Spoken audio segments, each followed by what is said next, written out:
The Miami Dolphins have some key players set to become free agents. I'm Connor from the Dolphins Dive, and I'm here to break down the top 5 players the Dolphins should set their priorities on in terms of free agents they want to bring back. We're going to start with the honorable mentions, starting with safety Brandon Jones.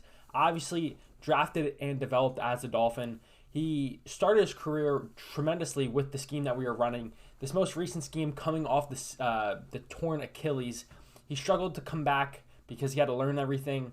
But he's still a great young player that has shown a lot of promise on our team. It really should be interesting to see what kind of scheme Anthony Weaver brings in and if there is a role for Brandon Jones, because I would love him back in Florida. Number 2 on this list, and this is kind of just because there's holes on the roster, but Cedric Wilson. He was our wide receiver 3 after Eric Ezukama went down. Eric Ezukama will be back, but Cedric Wilson was a solid receiver for us, so another guy to note. And last but not least, Raekwon Davis, our nose tackle. Obviously, we don't have another nose tackle on the roster. Not crazy productive, but he's been here since 2020 and has played a solid role in helping stop the run. So another name to think of. Now starting with our top 5, coming in at number 5 is safety Deshaun Elliott, who we signed this past offseason to a very cheap deal, and he blossomed into our starting safety, was very productive for us and did a great job.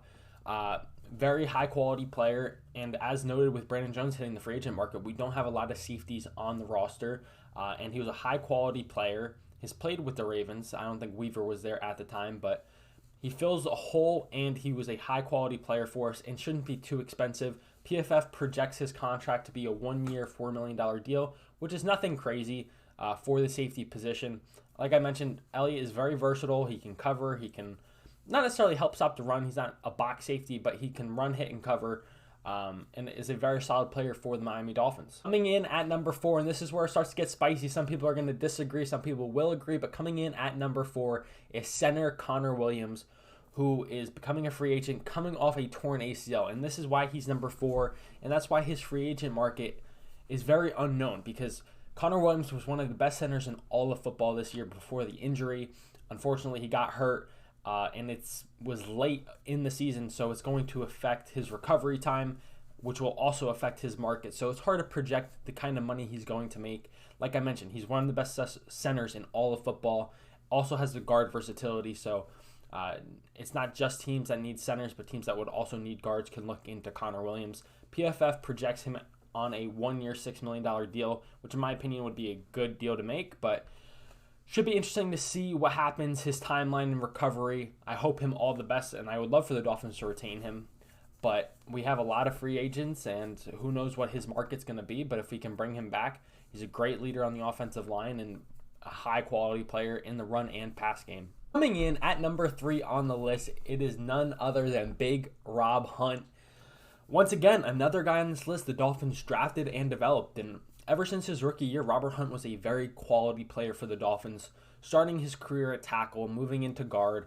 He's, once again, that versatility provides his value in free agency so much higher that he could earn his way out of being a Miami Dolphin, which I want to see everyone get paid. So if that's the case, good for Robert Hunt.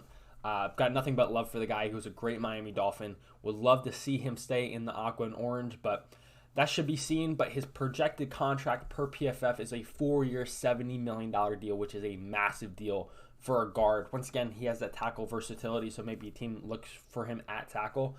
That's a $17.5 million per year average with $42 million guaranteed. So good for Robert Hunt. Projected a massive contract. Once again, hopefully it's a Dolphin. If the contract looks like that, I just don't necessarily see the Dolphins dishing out that kind of money.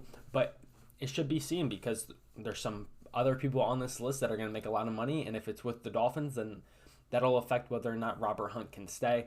But the reason Robert Hunt's at 3 is because the amount of money he's probably going to get, as well as the fact that guards are less valuable than tackles, and the Dolphins have been using him as a guard. So once again, nothing but love for Robert Hunt. Hopefully the Miami Dolphins can retain him. He's been a very consistent, high-quality player for the Dolphins, and this was really the first year he ever dealt with injuries, unfortunately, but it's nothing shown year over year in his career. I've the utmost confidence that if they were to bring him back, he would be able to stay on the field quite often. Obviously, it's hard to predict injuries, but Robert Hunt is a good one. Coming in at number 2 on this list is none other than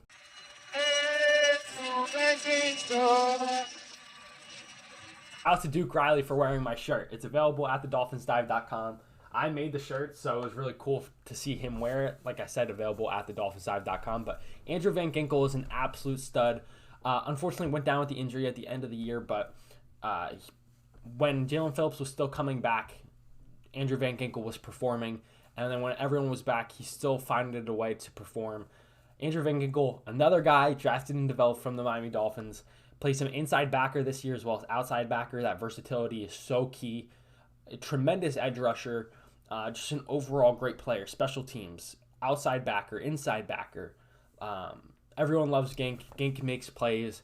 And especially with Jalen Phillips and Bradley Chubb both coming back off of these injuries, it's going to be imperative that the Dolphins bring in some depth at the edge rusher position. And that's why I have Andrew Van Ginkel at number 2, because how important it is for us to be able to get more edge players, because those guys aren't going to be back by week 1. And if they are, it usually takes months, if not years, for those guys to fully feel 100% after the injury. So having more of a rotation available with Andrew Van Ginkel, I think, is extremely important. And as mentioned, he is a tremendous player and has been a tremendous Miami Dolphin. Another guy, I want to see him make his money, and I just hope it's with the Dolphins. He's projected a 2-year, $13 million deal, which is a $6.5 million average with $8 million guaranteed. If that's the contract he's going to get, I think the Dolphins should run to pay him. So hopefully Andrew Van Ginkel is able to remain a Miami Dolphin. Coming in at number 1 on this list, yes, you guessed it, Christian Wilkins, coming off the best year of his career. Whoa, let's go! Football! Yeah, let's go! Ah! Christian Wilkins is set to become a free agent, and he's going to make a lot of money. And once again, hopefully with the Miami Dolphins, he's coming off a 9-sack season, and Christian Wilkins has always been dominant against the run. I don't think that should be under-noticed. The Dolphins played a lot of too high coverages this year, meaning there's one less defender in the box to help stop the run. And the Dolphins had one of the best run defenses in the league because Christian Wilkins and Zach Sealer were so dominant against the run. So if you lose Christian Wilkins, you lose a massive clog in the middle of the defense to help stop the run. And we got pass rush productivity from him with the 9 sacks this season. He bet on himself, and it worked out. Although the Dolphins do have things up their sleeves, I'm going to make a future video on what the Dolphins could potentially do with Christian Wilkins. But PFF projects the franchise tag for Christian Wilkins, which would make sense. It would only be a $20 million cap hit for the Dolphins, and that's less than the average he's going to get in the open market per year. So it would make sense for the Dolphins to do that, but with the franchise tag, the team is then forced to give him all of that money that year. They can't spread it out throughout the contract, so it's a $20 million cap hit, which could be make the Dolphins apprehensive to make that move. If he's a free agent, he can make anywhere from a 4-year, $95 million deal. So in the open market, Christian Wilkins is going to get a bag.